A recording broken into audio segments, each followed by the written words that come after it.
বর্ধমানের মেমারির মোবারকপুরে সমবায় ভোটে জয়ী হলো তৃণমূল কংগ্রেস।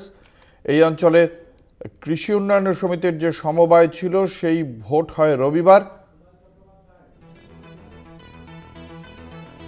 আমাদের সঙ্গে রয়েছেন আমাদের প্রতিনিধি কুণাল চট্টোপাধ্যায়। কুণাল, এই সমবায়ের কতগুলি আসন ছিল, কতগুলিতে জয় পেয়েছে তৃণমূল কংগ্রেস?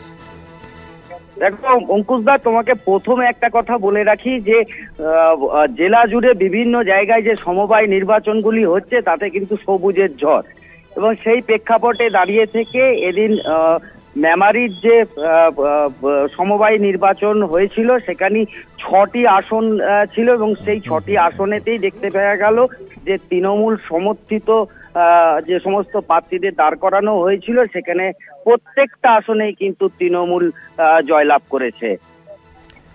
অঙ্কুশদা, ধন্যবাদ। আমাদের সঙ্গে ছিলেন আমাদের প্রতিনিধি কুণাল চট্টোপাধ্যায়।